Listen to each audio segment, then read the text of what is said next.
Congress party senior నాయకులు కిషన్ రెడ్డి గారు కూడా వచ్చారు. వారిని అడిగి తెలుసుకో ఎలా అనిపిస్తుంది సార్? ఈరోజు మన ఆశిరెడ్డిపల్లి గ్రామంలో శ్రీ శ్రీ శ్రీ అభయాంజనేయ స్వామి విగ్రహ ప్రతిష్ట ధ్వజస్తంభ ప్రతిష్టా కార్యక్రమం జరుపుకున్న సందర్భంగా ఇక్కడికి వచ్చినటువంటి గౌరవ శాసనసభ్యులు జయపాల్ యాదవ్ గారికి మరియు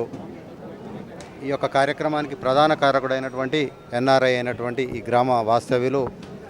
వంగూరు విజయభాస్కర్ రెడ్డి గారి వారి కుటుంబం మరియు ఇక్కడ ఉన్నటువంటి ఎక్కువ మొత్తంలో ఉన్నటువంటి వంగూరు కుటుంబ సభ్యులకు గ్రామస్తులకు అందరికీ పేరున ఈ యొక్క కార్యక్రమం తరఫున శుభాకాంక్షలు తెలియజేస్తూ మరి ప్రతి గ్రామంలో ఇలాంటి కార్యక్రమాలను మనము మనందరికి కూడా ఇప్పుడు ఎమ్మెల్యే గారు చెప్పినట్టుగా చదువు అయింది, మరి ఆర్థిక స్తోమత కూడా రాబడి కూడా పెరిగింది. మరి దాని తర్వాత ఎన్నడో పురాతనమైన దేవాలయాలను ఎప్పుడో మన పెద్దలు తాతలు ఈ ఆశిరెడ్డిపల్లి అనేది ఆశిరెడ్డి గారి పేరు మీద మరి వీళ్ళ తాతల గారి తాత పేరు ఆశిరెడ్డిపల్లి అంటే దాదాపు 200-300 సంవత్సరాల క్రితం మరి నిర్మాణం చేసినటువంటి ఈ యొక్క దేవాలయాన్ని పునఃప్రతిష్ఠ చేసుకోవాలనే ఆలోచనతోటి ఈరోజు గ్రామస్తులందరూ కూడా కలిసి ఇంత యొక్క బ్రహ్మాండంగా కనుల పండుగగా చేసుకున్న సందర్భంగా వారికి గ్రామస్తులందరికీ కూడా నిర్వాహకులకు అందరికీ కూడా పేరున కృతజ్ఞత తెలియజేస్తూ మరి గౌరవ శాసన చెప్పిన విధంగా ప్రభుత్వం నుంచి కూడా ప్రభుత్వ పరంగా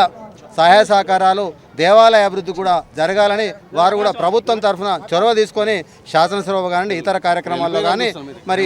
నాకు తెలిసిన విషయం ఏంటంటే కామన్ గుడ్ ఫండ్ చాలా వరకు ఇప్పుడు రావట్లేదు. మరి ఇక్కడ మాట్లాడకూడదు, అది గౌరవ ప్రత్యేక దృష్టి పెట్టి ఈ దేవాలయ అభివృద్ధికి కూడా వారు సరే సంక్షేమ కార్యక్రమాలు ఏ విధంగా కూడా అందుతాయి, కానీ ఈ యొక్క గుడుల దేవాలయ అభివృద్ధికి కూడా వారు ప్రత్యేక చొరవ తీసుకోవాలని ఈ సందర్భంగా కోరుకోవడం.